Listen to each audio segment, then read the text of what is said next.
Por eso es importante hoy descubrir qué alegría es la que nos propone Dios y cómo servirle a Dios con alegría. La alegría es la presencia del Espíritu como un fruto en nosotros que permanece. Es un estado del alma. La alegría que da Dios no es momentánea. No, la alegría de Dios no es la noticia de un momentico, no. La alegría de Dios es la presencia permanente de Él en nosotros. Y eso es lo que produce gozo. San Pablo le escribía a los filipenses en el capítulo 4, versículo 4, alegraos siempre en el Señor. Os lo repito, alegraos. Esta carta de San Pablo a los filipenses fue una carta de San Pablo cuando estaba ya preso en Roma.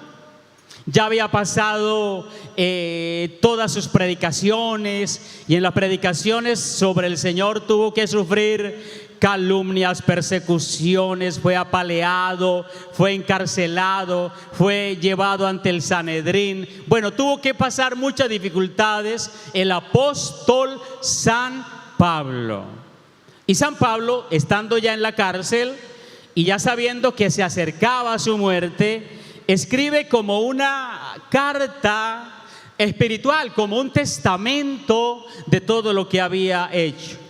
Y entonces él lo que dice es: alegraos siempre en el Señor. Como San Pablo experimenta que está alegre, así esté encarcelado. Siente alegría, así haya sufrido por el nombre de Jesús muchas cosas. Pero le dice: alegraos en el Señor. Bueno, la alegría entonces para San Pablo es la presencia del Espíritu en su vida. Y este conocimiento se lo ha dado el Espíritu Santo. Por lo tanto, la alegría es propio de aquel que sigue a Cristo, que se ha encontrado con Cristo, que camina detrás de Cristo, que conoce a Cristo verdaderamente. Se siente una alegría. Y miren ustedes que esa es la alegría que han sentido los mártires. Por ejemplo, pensemos en el primer mártir, que fue San Esteban. Esteban, el promártir, el primer mártir. Y recordemos que en los Hechos de los Apóstoles, en el capítulo 7, está la historia de Esteban. Y Esteban fue apedreado porque anunciaba el nombre de Jesús. Y mientras estaba siendo apedreado, veían el rostro de Esteban como un ángel. Tenía un rostro resplandeciente y decía que veía la gloria de Dios y que Jesús estaba sentado a la derecha del Padre.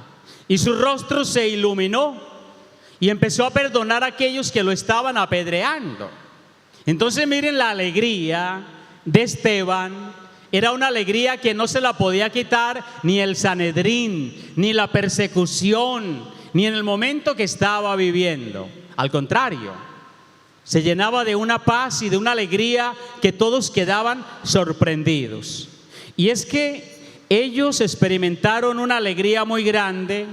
Por ejemplo, los apóstoles, cuando empezaron a ser perseguidos, sentían alegría cuando los metían a la cárcel, cuando los azotaban por el nombre de Jesús. Ellos sentían una alegría muy grande y seguían predicando el nombre de Jesús. Entonces la alegría que nos trae hoy el Señor y que nos trae Él es una alegría que está por encima de las dificultades, una alegría que supera nuestras tristezas, una alegría que supera nuestros fracasos, una alegría que supera aún lo que tal vez nos ha hecho sentir solos y abandonados. Si miramos, por ejemplo, en el capítulo 10 de Lucas, cuando Jesús envió a 72 discípulos a predicar el evangelio, cuando regresaron, venían llenos de alegría, porque anunciaron a Jesús y podían expulsar demonios. Y entonces ellos estaban alegres, era porque podían expulsar demonios. Y el Señor les dice: vengan, La alegría no es porque puedan expulsar demonios. La alegría es porque el nombre de ustedes está escrito en el libro de la vida, en el libro del cielo. Les redimensionó la alegría. Es decir, la alegría es una relación a Dios, a su gloria, a su majestad sobre cada uno de nosotros. Entonces, algo que produce el Señor en nosotros es una alegría, que no es un sentimiento y una emoción. Se manifiesta de esa manera, pero el origen de la alegría no es la emoción o el sentimiento, es Dios en nosotros que produce la alegría. Y en estos tiempos sí que tenemos que hacerle caso a San Pablo. Alégrense en el Señor, gócese en el Señor. Una de las características precisamente de la renovación carismática es la alegría a través de la alabanza. La alegría a través de la alabanza. Porque la alabanza alegra el alma. Es decir, nos hace conscientes que Dios es la causa de nuestra alegría. Que Dios es nuestra alegría.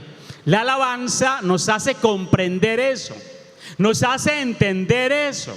Es una manera de entender que realmente Dios es la causa de la alegría. Porque venimos tristes, a veces preocupados, con mil cosas en tu cabeza. Pero vienes aquí al Pawichi y empiezas a alabar a Dios y como que todo se te olvida de los problemas, el mundo, las cosas. Porque la alabanza te hace saber que es Dios la causa de tu alegría. Eso hace la música, por ejemplo. Es una bendición. O sea, hacernos saber que la alegría tiene origen en Dios. Y la alabanza nos hace abrir ese conocimiento. Entonces debemos nosotros saber que Dios nos ha hecho para ser alegres y estar felices. Y lo mismo, la felicidad en el ser humano no es que en la vida entonces todo te ha sonreído. Es decir, que tengas buen trabajo, que tengas dinero, que tengas una familia perfecta. Eso no te da la seguridad de que vas a ser feliz. Porque muchos tienen eso. Tal vez nosotros no lo tenemos ahora, otros lo tienen pero no son felices. Entonces la alegría y la felicidad es Dios que nos ha hecho para ser felices. Dios nos ha creado para que seamos felices. Por eso tenemos que volver a esa originalidad de Dios, de crearnos a su imagen y su semejanza para que seamos alegres. Y vamos perdiendo la alegría cuando perdemos la capacidad de tener una vida interior profunda. Es decir, de volver al corazón. De volver al corazón. Y eso es lo que dice San Agustín cuando volvió a su corazón. Y le decía a Dios, yo te buscaba afuera y tú estabas dentro. La vida espiritual es dejar que Cristo evangelice todo lo que hay dentro de mí. Mi corazón, mi ser, mi historia, todo. La vida profunda es el Espíritu que nos hace entrar en nosotros mismos, porque salimos de nosotros mismos.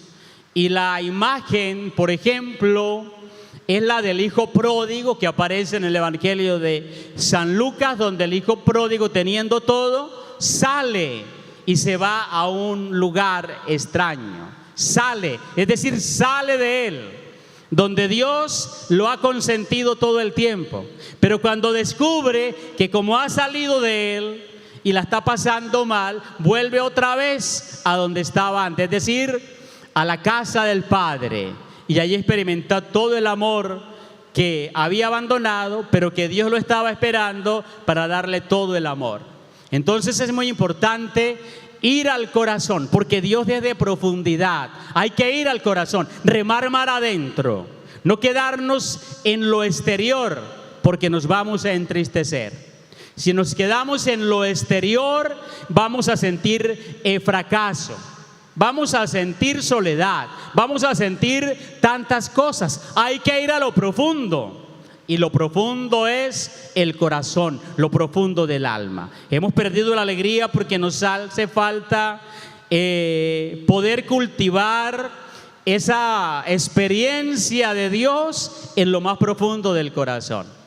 Pero tenemos muchos enemigos para no cultivar una vida profunda en Dios. las distracciones, la tecnología, el ruido, los problemas, las dificultades, todo eso se vuelve un torbellino de cosas y no nos deja profundizar. Estamos perdiendo la alegría porque vamos perdiendo la profundidad en Dios. Hemos perdido la alegría porque hemos perdido el sentido de contemplar la cruz, de contemplar al crucificado. Vamos perdiendo la alegría porque nos hace falta contemplar más al crucificado. Y es que San Pablo va a decir, es que yo quiero gloriarme es en la cruz de Jesucristo. Porque es que en la cruz vamos contemplando el gran amor de Dios que cubre el sufrimiento, que cubre el dolor. El amor de Dios cubre el dolor y el sufrimiento. Ese es el crucificado. Nos hace falta entonces contemplar más al crucificado. Por eso en nuestra amada Iglesia Católica tenemos la imagen del crucificado, porque cuando vemos el crucificado y lo miramos un buen rato, eso nos hace conectarnos más con la oración, nos hace más mirar, y en el mirar aprendemos más, en el mirar aprendemos más y aprendemos muy bien. Hemos perdido el sentido de la cruz, hemos perdido la alegría porque nos hace falta invocar más al Espíritu Santo y dejarnos guiar por Él, dejarnos guiar por el Espíritu de Dios hacia donde Él nos lleve. Por lo tanto, miren ustedes que la alegría entonces en la Biblia es la presencia permanente de Dios en el corazón humano. Y en los evangelios se manifiesta mucho esa alegría. La alegría cuando nos encontramos con Jesús, cuando nos encontramos con Dios. Y si miramos ejemplos, Lucas 1:45, el Bautista saltó de gozo en el seno de Isabel al sentir la presencia del Verbo encarnado que llevaba a María a la casa de Isabel. La alegría que experimentó el Bautista, la alegría que experimentó Isabel, la alegría que experimentó la siempre Virgen María. La alegría está en el contacto con el Verbo encarnado, con Jesucristo y el Espíritu Santo. Porque Jesús y el Espíritu Santo trabajan en unidad para darnos la salvación. Es la unidad de la Trinidad, porque en la Trinidad no hay división, sino que hay misión. Y la misión del Padre es que ha enviado al Espíritu Santo, ha enviado a Jesús para salvarnos. La presencia de la alegría que causa, por ejemplo, en los pastores que fueron a la ciudad de David y al ver a Jesús envuelto en pañales, sintieron una gran alegría al ver a Jesús. Y los ángeles decían, anunciamos una gran alegría, anunciamos con una gran alegría que hoy en la ciudad de David ha nacido el Salvador. También los sabios de Oriente se llenaron de inmensa alegría cuando fueron a la cueva de Belén y vieron al niño Jesús y lo adoraron y se sintieron alegres. La presencia de Dios produce alegría. La alegría también que sintieron todos los enfermos que se acercaban a Jesús. La alegría que experimentó la viuda de Naín cuando Cristo le devolvía a su hijo. La alegría del buen ladrón cuando en el último momento se arrepintió y Jesús le prometió entrar con él al paraíso. La alegría de María Magdalena y de los apóstoles, de los discípulos de Maús, al ver al resucitado. Esa es la alegría que tenemos que aprender hoy. El encuentro con Jesús produce alegría. Solamente hay un caso que se registra en los evangelios donde alguien no sintió alegría cuando se acercó a Jesús, y fue el evangelio que leíamos ayer. Recuerden que el joven rico se alejó muy triste porque no fue capaz de despojarse de las cosas del mundo para adquirir las eternas, y se fue muy triste. Recuerden el joven rico que dijo qué tengo que hacer para heredar la vida eterna, tiene un diálogo con Jesús, y cuando el Señor le propone, sígueme, despréndete, porque el problema no son las riquezas, el problema es tu corazón que está ambicioso y que tiene egoísmo y no soltar. Y el joven rico no pudo soltar sus riquezas, su ambición, y se sintió muy triste y se fue muy triste de la presencia del Señor. Y se perdió la oportunidad de ser discípulo, apóstol de Jesús, porque el Señor le dice, sígueme. Es el único caso en los evangelios donde lo contrario a la alegría es la tristeza. Y este quiso salirse del abrazo de Dios para seguir confiando en lo material. Entonces miren ustedes que el encuentro con Jesús va a causar una gran alegría. Por eso buscamos al Señor. Por eso venimos a buscar a Jesús. Nosotros no venimos a buscar a Jesús para perder el tiempo. Nosotros no venimos a buscar a Jesús porque no tenemos nada más que hacer. No, porque es que Él es todo. Él es todo. Él es el todo, mi Dios y mi todo. Como decía Francisco de Asís, en las calles de Asís, cuando se despojó de todo, porque era muy rico, y todo lo lanzaba por la ventana, la riqueza de su padre allá en Asís, y caminaba sin nada por el pueblo diciendo, mi Dios y mi todo. Se despojó de las riquezas y repetía eso, mi Dios y mi todo. Y lo veían con una alegría extraordinaria y todos se contagiaban de Francisco de Asís, porque la riqueza era Cristo, y le decía, mi Dios y mi todo, mi Dios y mi todo. Entonces el encuentro con Jesús cambia totalmente la vida.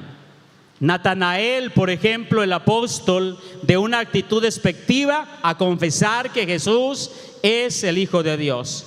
Zaqueo, el usurero, a ser amigo de Jesús. La samaritana, de ser una mujer fría y distante, a predicar el evangelio en su pueblo de Samaria. El centurión romano, de ser un romano, a confesar que Jesús es realmente Dios, el Hijo de Dios, que tiene poder sobre la enfermedad.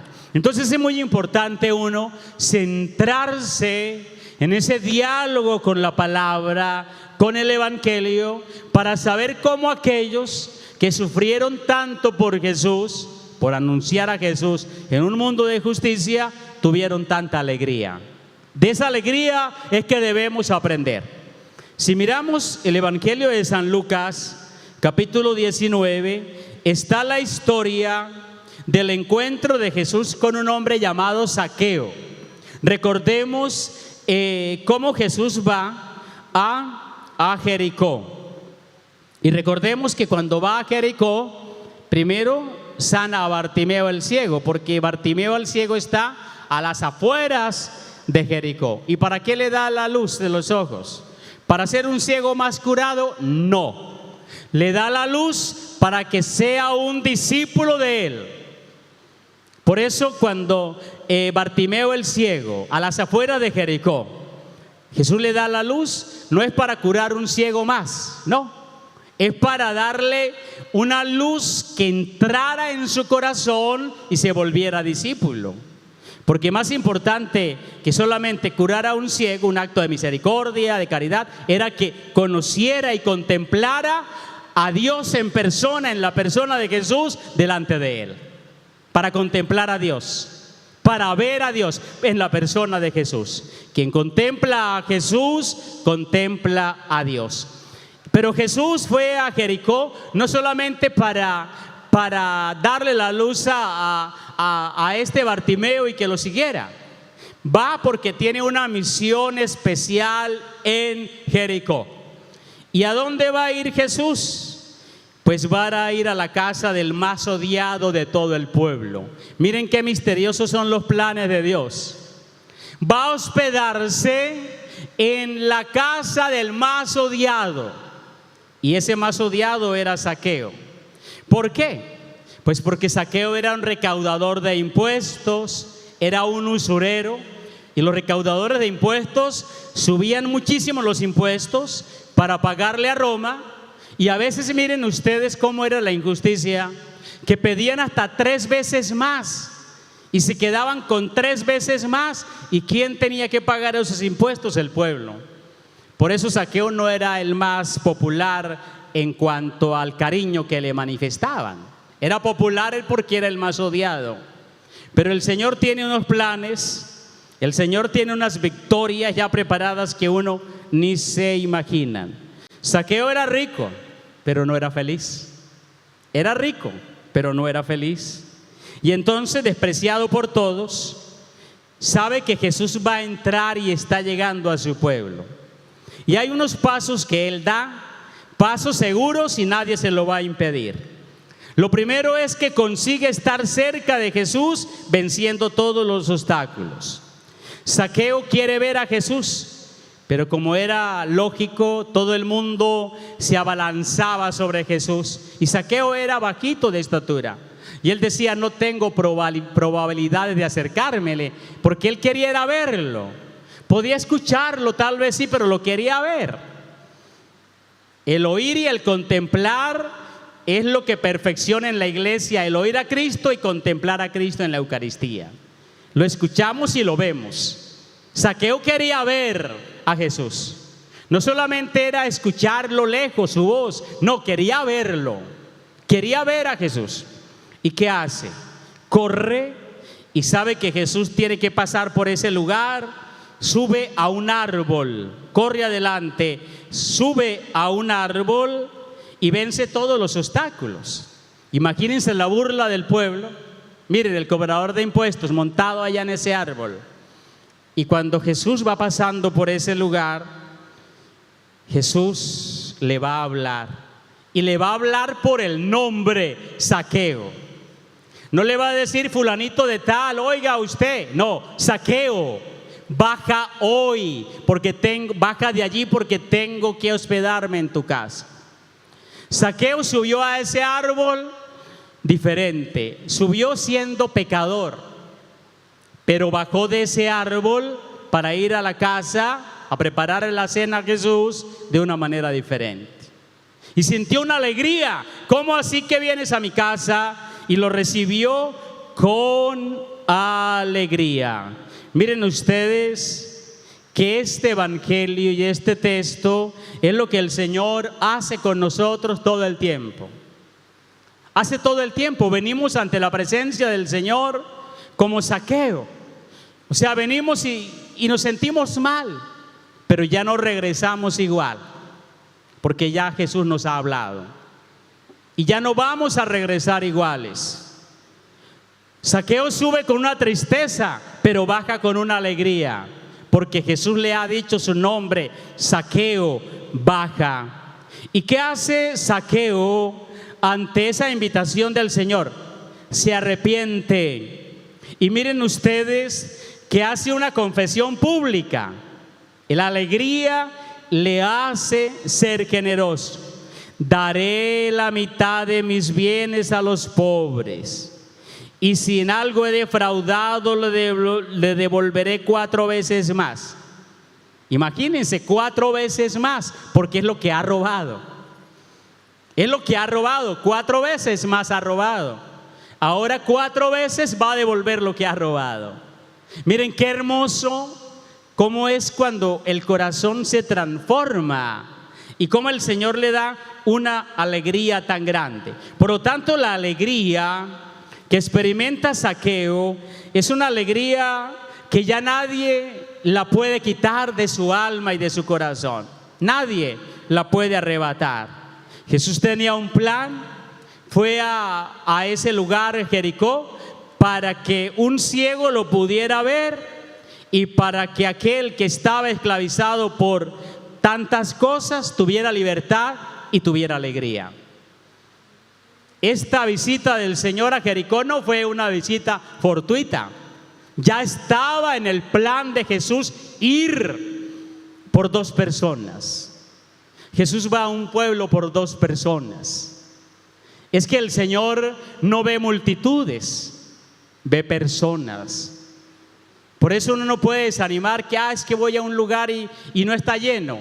Hayan 2 personas, predíquele a 2 personas. Porque a veces queremos ver es multitud y eso es arrogancia de parte nuestra, soberbia, vanidad. No, porque es que en la predicación no se muestra uno, estaríamos mal. En la predicación el que hay que mostrar es a Jesús. Todo tiene que centrarse en Jesús. Y por eso sea a 2 que se le prediquen, ahí está ya un sentido muy importante. Jesús fue a Jericó por 2 personas concretas. Y a través de ellos 2 se convirtieron tal vez muchos. O por ejemplo, cómo va a Samaria por esa mujer samaritana y a las afueras de la ciudad. Va a Samaria por la mujer samaritana. ¿Se acuerdan ese diálogo tan hermoso? A las afueras, en el pozo. Y luego entonces la mujer va y prepara al pueblo. Y Jesús va y se queda con el pueblo de Samaria varios días. Porque recordemos que habían tenido una actitud rebelde los samaritanos, los de Samaria, cuando iban pasando por ahí y no los recibieron. Y Juan dijo, el discípulo amado, le mandamos fuego para acabar con ellos. Y el Señor lo reprende y dice, no, así no es. Porque Dios le dio tiempo al pueblo de Samaria para convertirse.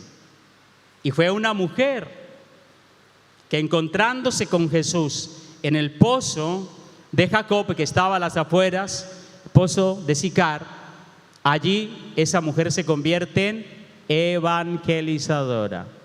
Jesús la sana, la llena de una alegría que nunca había experimentado y va a predicar y prepara al pueblo. Y el pueblo vino y le dice al Señor, quédate. Una sola persona puede cambiar una realidad. Una persona puede cambiar la historia de una familia, la historia de una comunidad, la historia de un barrio, la historia de una ciudad, la historia de un pueblo. Porque el Señor hace maravillas no con una multitud, sino con personas concretas, con cada uno de ustedes, con nombres propios, con historias concretas. El Señor hace allí una obra grande. Entonces el Señor siempre va a tener una gran alegría y los que lo encuentran y ellos se han convertido en servidores. Aquel que le sirve al Señor produce alegría. El servirle al Señor produce alegría. No hay algo que produzca más alegría que servirle a Jesús, que servirle al Rey. Y miren ustedes que hay una historia de un santo que se llamaba Francisco Borja, pertenecía a la realeza española y él siempre, por ejemplo, entre Portugal y España, pues era muy fuerte el tema de la realeza, de los reinados. Y Francisco Borja era un admirador de los palacios del rey, de toda la realeza, la pompa, los vestidos, la elegancia, las joyas. Y resulta que se murió Isabel, la reina, que era reina, pues había entre Portugal y España. Isabel se murió, era preciosa esa reina y se murió y la llenaron de todas sus joyas y de sus mejores vestidos para meterla al ataúd. Y entonces Francisco de Borja, como era duque, se le encargó que llevara el féretro. Se demoró en el camino y cuando llegaron tenían que abrir el ataúd para cerciorarse que ahí realmente estaba la reina. Y cuando abrieron el ataúd, pues claro, ya el cuerpo estaba en descomposición, ya estaba calavérica, con un olor insoportable, y le impresionó ver a esa reina Isabel allí, ya calavérica, oliendo mal, con sus vestidos y sus joyas, sí, pero vuelta a nada. La belleza había desaparecido. Y entonces dice: no voy a servir a reyes o reinas que se pudran. Yo voy a servir al único rey y se llama Jesús. Ese es el rey. Y deja todas esas cosas de su ducado y del reinado y empieza y se vuelve jesuita, se vuelve servidor del único rey que no muere. Es Jesucristo. Servirle solamente a ese rey, al rey que no muere, al rey que es la belleza misma, y va a servirle al único rey. Miren ustedes que la alegría que produce Jesús es maravillosa. Es una alegría que ustedes la han experimentado y que cada vez tenemos que irla descubriendo poco a poco en lo que el Señor nos va invitando a construir el reino de Dios en lo que hacemos. Ahora bien, también hay en el Nuevo Testamento, en el Evangelio de San Lucas, un canto que es el cántico del Magnificat, que es el canto de la alegría. Es un cántico de la alegría.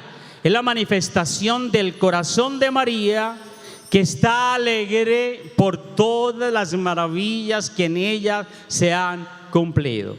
Y es que es importante porque en el Evangelio de San Lucas aparecen los cánticos de la alegría y de la esperanza. Está el cántico de Zacarías, que está el cántico del Magnificat, está el cántico de Simeón y está el cántico de los ángeles cuando Jesús nació. El Evangelio de San Lucas es el Evangelio de los cánticos de la alegría y de la esperanza. Y en esos cánticos vamos a encontrar una profunda alegría. Y hay algo extraordinario porque si miramos la historia de Zacarías, que era sacerdote, Zacarías va al templo de Jerusalén, entra a la Santa Santorum, que se elegía a un sacerdote, y ese año le tocaba a Zacarías. Entró al lugar más santo del templo de Jerusalén, llamaban la Santa Santorum, y era un lugar donde solamente entraba el sacerdote al que le tocara una vez al año. Y tenía su misterio porque era lleno de cortinas, estaba al fondo. De hecho, pues lo amarraban de la cintura, porque si acaso ayer le daba un infarto o se moría, esperaban, y si no, pues alaban la cuerda a ver si todavía estaba vivo, porque era un lugar donde nadie podía entrar. Y entonces recordemos que Zacarías va al templo, a la Santa Santorum, y allí el ángel Gabriel le va a anunciar que llegó el tiempo. ¿El tiempo de qué? De preparar la llegada del precursor, del Mesías. Por eso a Zacarías se le anuncia. Y es que habían pasado 400 años de silencio. El último profeta del Antiguo Testamento era Malaquías. Dios guardó silencio y 400 años después, en el templo de Jerusalén, el ángel Gabriel fue enviado primero para anunciarle a Zacarías, porque el plan era primero el Bautista, para que cerrara el Antiguo y el Nuevo Testamento, y hasta ahí llegan, el último de los profetas es Juan el Bautista. Pero recordemos que ante las palabras del ángel Gabriel, ¿qué le pasó a Zacarías? No creyó. No creyó y quedó mudo. Sí, Juan, eso es. Quedó mudo. Quedó mudo porque no le creyó a lo que le estaba diciendo el Señor. Porque ya eran mayores de edad, eran ancianos, era infértil Isabel. Entonces no creyó. Y quedó mudo hasta que Juan el Bautista nació. Pero con María las cosas fueron diferentes, porque María no tiene que ir al templo. Dios va a la casa de María. Es algo hermoso. Zacarías tiene que ir al templo para tener la revelación de Dios. En cambio, Dios va a la casa de María. Dios va a la casa de María y también es enviado el ángel Gabriel y le habla a la Virgen María en la anunciación. Y contrarresta la incredulidad de Zacarías con la fe, la certeza de María para decir sí, acepto. Aquí está la esclava del Señor. Y después de la encarnación, donde el Espíritu Santo cubrió a María y la llenó de ese poder, y la segunda persona de la Trinidad se encarnó en el vientre purísimo de María, preparado desde todos los siglos, y el diálogo de Dios fue preguntarle: ¿quieres? Y María dice: sí quiero, acepto. Toda la humanidad y los ángeles y todos estaban esperando el diálogo de Dios con la Virgen María. Eso lo dice San Bernardo de Claraval. Todos estaban esperando esa conversación de Dios con la Virgen. Se esperaron muchos siglos, se esperaron mucho tiempo y llegó el momento de ese diálogo precioso. Y María dijo sí. ¿Qué hace María? Se llena, pues como está llena del Espíritu Santo. Y allí se encarna la segunda persona de la Trinidad, que existía en Dios, el Verbo, la palabra, y se encarna. ¿Y qué hace María? María, cuando siente esa alegría, ¿qué hace? Sale corriendo para comunicar la alegría a los demás. Porque es en la casa de Zacarías donde se va a reflexionar el misterio de lo que ha ocurrido. Dos mujeres embarazadas con un proceso hermoso. Isabel, que también Dios ha hecho en ella un milagro porque era anciana y estéril, y Dios ha vencido la esterilidad, como también en el Antiguo Testamento Dios había vencido la esterilidad de Raquel, de Sara, de Rebeca, las grandes matriarcas, esposa de los patriarcas. Y ahora una virgen, la Virgen María, ha sido llena del Espíritu Santo y ahora está encinta. Entonces es en la casa de Isabel donde se reflexiona el misterio, donde se dialoga sobre el misterio en comunidad. La alegría para uno solo no es completa. Una alegría uno la quiere dar a conocer. Por eso busca a un amigo o a un familiar o a quien sea y le cuenta algo extraordinario que le ha sucedido. Uno cuando tiene una gran alegría o una gran noticia, uno no puede guardarla para sí. Uno tiene que comunicarla a alguien. Y María tiene que comunicarle a alguien. Y comienza la procesión de donde vivía María Nazaret a donde vivía Isabel. Y se convierte en algo precioso. Algunos místicos y santos hablan del primer Corpus Christi, la peregrinación o esa procesión de María que lleva en su vientre a Jesús a la casa de Isabel. El Corpus Christi, es decir, ahí va el cuerpo de Cristo en el vientre de María. Y cuando llega la Virgen María a la casa de Isabel, todo es alegría. Porque el primero que siente es el Bautista, el profeta. La presencia de Jesús hace que Juan el Bautista salte. E Isabel se llena del Espíritu Santo. Y miren ustedes que en ese diálogo va a salir algo maravilloso para la iglesia y para nosotros. De ese encuentro aparece la oración que más hacemos.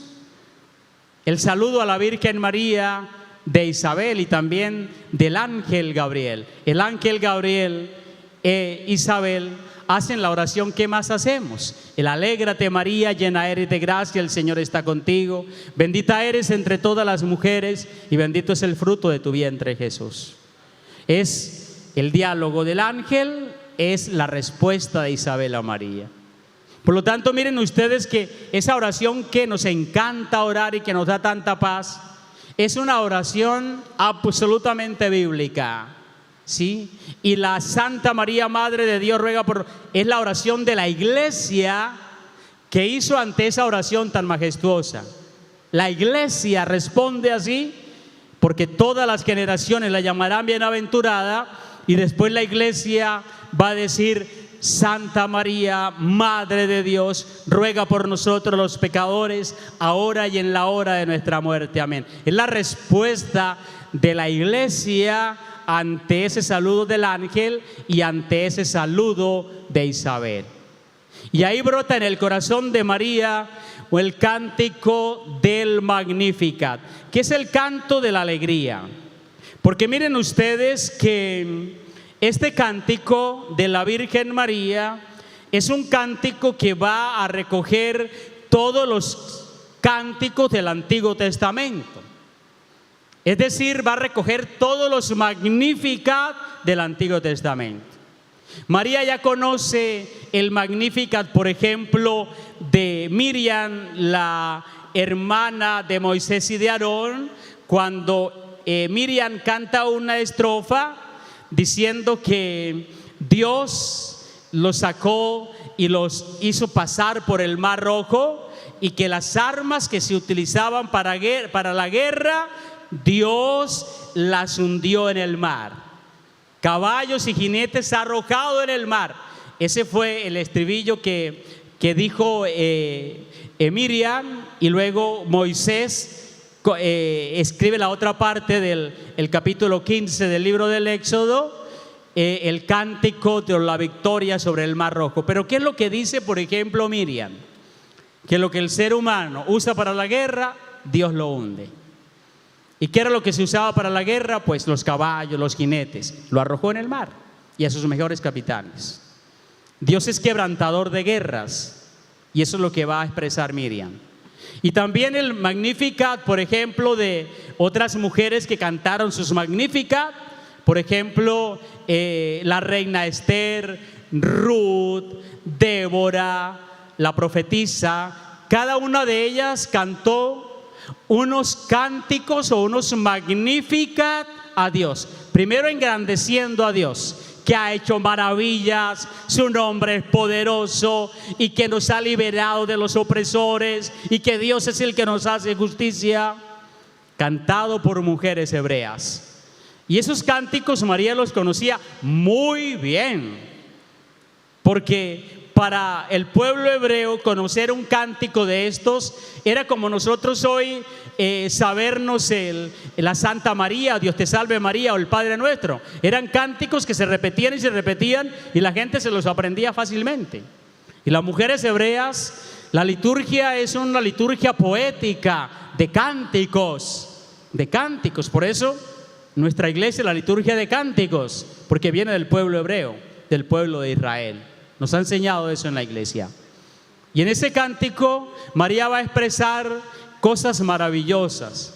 Y en esas cosas maravillosas que la Virgen proclama es que el Señor siempre cumple sus promesas. Y esas promesas del Señor están dadas en que es compasivo, que es misericordioso, que es fiel, que es leal, que es bondadoso. Y viene entonces a liberar y a salvar a su pueblo. Pero una de las cosas que María dice en el Magnificat es que Dios le da la oportunidad a la gente para que se convierta. Por eso aparecen unas acciones muy importantes. El Señor hace proezas, dispersa a los soberbios, derriba del trono a los poderosos, enaltece a los humildes, a los hambrientos los colma de bienes, a los ricos los despide vacíos, y auxilia a Israel su siervo. En este cántico, algo importante es que María sabe que hay que darle tiempo para que Dios obre en aquel que está haciendo mal y se convierta. Por eso no habla de aniquilar a los poderosos, no, es quitarlos del trono para que se puedan convertir. Porque ¿qué es uno de esos reyesuelos que tenemos hoy en nuestros países o gobernantes? Son fuertes porque están sentados en el trono del poder. Pero si se quita a ellos de ese trono de poder, sin ese poder militar o económico, lo que sea, ¿qué quedan?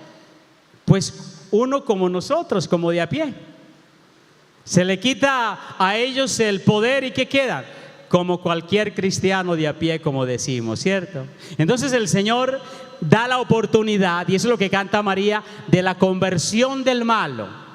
Quita, derriba del trono a los poderosos para que se conviertan. Por lo tanto, el cántico no es de venganza, sino de conversión. Y María nos enseña que no podemos pedir que el enemigo sea aniquilado. No, porque la propuesta de Cristo es el perdón y la no violencia. Y María nos enseña eso, porque ha quitado a los poderosos de los tronos, pero enaltece a los humildes. Y a los hambrientos los colma de un alimento que los colma de un alimento. ¿Cuál es el alimento que colma? La Eucaristía. Por lo tanto, hay una referencia a la Eucaristía. Quienes comulgan a Cristo, los hambrientos de Cristo. Y es un alimento que colma, que llena, que es plenitud. Y ese es el alimento que da Jesucristo en la Eucaristía. Por lo tanto, miren ustedes que este cántico del Magnificat es un cántico que la iglesia lo hace al final de la tarde en la liturgia de las horas, y es un cántico que nos hace experimentar que Dios, como siempre Dios es la verdad, siempre cumplirá sus promesas. Y en María se han cumplido las promesas, porque ha venido el Salvador y ha venido a rescatarnos. Y ha venido a mostrar la misericordia. Y ha venido a manifestar su poder. Ahora bien, a veces nosotros caemos en un estado de querer, bueno, Señor, ¿y cuándo vas a manifestar tu justicia? ¿Cuándo vas, Señor, a manifestar? ¿Cuándo vas a quitar a los poderosos ya de la silla del trono? Porque es que el Señor actúa siempre con justicia y llegará su justicia, pero también tiene la capacidad de que la gente vaya reflexionando, pensando, y también la gente busque al Señor en un espíritu de conversión. El Señor siempre nos va a dar tiempo de conversión, y muchas oportunidades nos ha dado el Señor, posibilidades de conversión. ¿Cuánto nos ha dado a nosotros posibilidades de conversión? Entonces el Magnificat, como un cántico de alegría y de esperanza, es un cántico donde nos muestra que Dios es el que tiene el poder y que en Jesús se han cumplido absolutamente todas las promesas. Hay un sueño que tuvo San Juan Bosco. San Juan Bosco tuvo un sueño, y es que él tenía muchos sueños proféticos. San Juan Bosco, el italiano, el que trabajó con todos los jóvenes y les dio educación, recordemos este gran santo de la iglesia. Y soñó un día que había una barca y que iba Pedro, el vicario de Cristo, allí en esa barca. Y otras barcas estaban unidas a la gran barca de Pedro y que estaban en el mar. Había una aparente calma y un momento empezó una tempestad tremenda, una tempestad tenebrosa, y empezaban las barcas como a tratar de hundirse, y allí la barca de Pedro como que no se sostenía y parecía que todo se hundía. Y Juan Bosco vio cómo aparecían dos columnas, iban surgiendo en el mar dos columnas.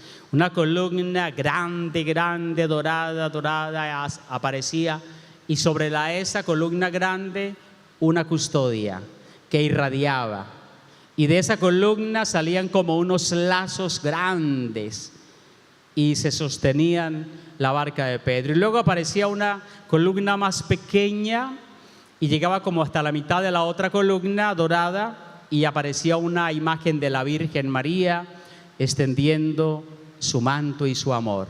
Y también salían unos lazos para ir atando a todas las barcas. Y esas barcas fueron como sostenidas sobre esas columnas, y eran, además de la tempestad, habían enemigos que querían acabar con estas barcas, y esas dos columnas sostuvieron a la barca de Pedro y a las demás barcas, es decir, a toda la iglesia. Y entonces él le contaba al otro día este sueño a los estudiantes, a los alumnos, y explicaba al final: a la iglesia vendrán grandes tribulaciones, pero mientras estemos aferrados a Jesús y Eucaristía y a la Virgen María, nuestra Madre, las fuerzas del infierno no podrán contra ella, no podrán contra ella, contra la iglesia. Y esa es la gran promesa de Jesús a Pedro allá en Cesarea de Filipo: las fuerzas del infierno no podrán acabar con la iglesia, porque es Cristo en el que está fundamentada la iglesia. Miren ustedes, entonces qué hermoso poder hoy experimentar la alegría que tenemos en la Eucaristía, que es lo que nos entra, y el amor de la Virgen María, que siempre nos llevará a Jesús. Si queremos conocer a Jesús realmente y profundamente y ser discípulos alegres, tenemos que dejarnos llevar de la mano de la Virgen María y cantar como ella en el Magnificat, que el alma tiene que proclamar mi grandeza, las alabanzas al Señor y recordar todas las proezas que el Señor ha hecho. Amén.